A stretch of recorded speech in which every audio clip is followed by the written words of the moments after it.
தொலைக்காட்சி நேயர்கள் அனைவருக்கும் இனிய காலை வணக்கம். இது புத்தம்புது காலை நிகழ்ச்சியில் நலம் வாழன்ற பகுதியில் யோக பயிற்சிகளை பற்றி பார்த்துக்கிட்டு இருக்கோம். இன்றைக்கும் அது மாதிரி ஒரு அட்வான்ஸ்டான ஒரு ஆசனத்தை தான் பார்க்க போகிறோம். ஷவாசனா ஓய்வில் இருக்காங்க. இப்போ இதிலிருந்து போன பகுதியில் சர்வாங்காசனமும் அதோடைய வேரியேஷனும் பார்த்தோம். இந்த பகுதியில் ஹலாசனம் பார்க்க போகிறோம். ஹலாசனம் அப்படின்னா ஏர் கலப்பை ஆசனம். ஏர் உலகத்தில் அந்த ஏர் கலப்பை எப்படி இருக்குமோ அதை ஒற்ற நிலையில் உடல் பகுதியை வளைக்கிறதுனால இந்த ஆசனம் பேர் ஹலாசனம். மெதுவாக கால்களை ஒன்றா சேர்த்துக்கோங்க. கைகள் உடலை ஒட்டி வச்சுக்கோங்க. சர்வாங்காசன நிலையிலிருந்தும் வரலாம், அல்லது அப்படியே டைரெக்டாகவும் கால்களை மேல் நோக்கி பின்னோக்கி தள்ளி ஹலாசன நிலைக்கு கொண்டு வரலாம். மெதுவாக கால்களை தரைக்கு கொண்டு வாங்க. கைகள் பின்னாடி தோள்பட்டை அளவில் கைகளை எவ்வளோ முடியுமோ அவ்வளோ அளவுக்கு சேர்த்த நிலையில் வைக்க. கால் விரல்கள்லாம் நல்லா தரையில் பதிஞ்சு இருக்கணும்.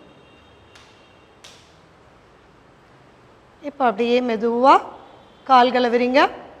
கால் விரலை தரையில் வச்சு அழுத்தியே செய்யலாம், படுக்க வைக்கணும்னு அவசியம் இல்லை.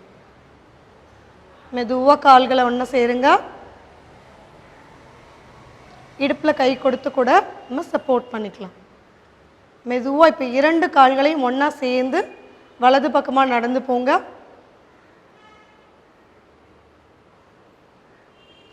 அப்படியே கால்களை மடக்கி உங்களுடைய முழங்கால் பகுதியை காது கிட்ட கொண்டு வாங்க. Very good. மறுபடியும் அப்படியே கால்களை நீட்டி நடந்து வாங்க. அதே மாதிரி இடது பக்கம்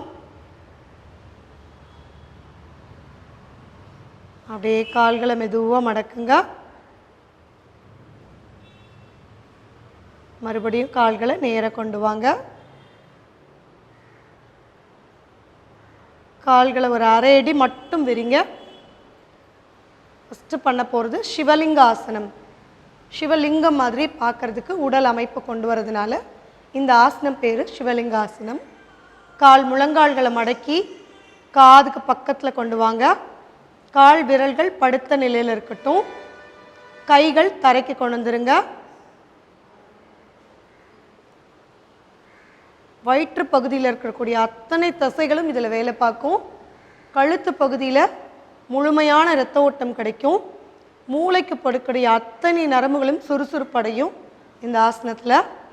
மறுபடியும் ஹலாசனம் வந்துருங்க. மெதுவாக ஆசனத்துலேருந்து மெதுவாக ஹலாசன நிலையிலேருந்து இப்போ அடுத்த வேறு ஒரு ஆசனம் கர்ணபீடாசனம். அதாவது நம்மளோட உடம்பில் இருக்கக்கூடிய பேஸ், பீடமாக இருக்கக்கூடிய இடத்தை வலுப்படுத்தக்கூடிய ஆசனம்.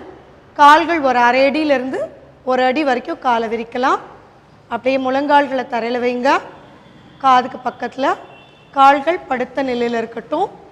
கைகள் சங்குமுக முத்ராவில் வச்சுக்கோங்க.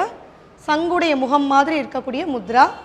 இதில் சுண்டு விரல் காதலையும் பெருவரல் நாடியிலையும் வச்சு இம் அப்படின்ற மந்திரத்தை உச்சரிக்கிறதுல மூளைக்கு போகிற அத்தனை நரம்புகளும் சுறுசுறுப்படையும். நல்ல பாசிட்டிவ் எனர்ஜி கிடைக்கும். நெகட்டிவான தாட்ஸ் வராது இந்த ஆசனங்கள் பண்ணத்தில். மெதுவாக மறுபடியும் ஹாலாசன நிலைக்கு மெதுவாக ஓய்வு நிலைக்கு வரலாம். ஷவாசனம். இதோடைய மாற்று ஆசனமும் மச்சாசனம் தான். நல்ல ஒரு அட்வான்ஸ்டான போர்ஷன் பார்த்தோம். இதெல்லாம் குழந்தைங்க பயிற்சி பண்ணாங்கன்னா குழந்தைகளோட ஆரோக்கியம் எந்த அளவுக்கு மேம்படும்ன்றதை உணர்ந்து யோக கலையை குழந்தைகளுக்கு கொண்டு போய் சேர்ப்போம்.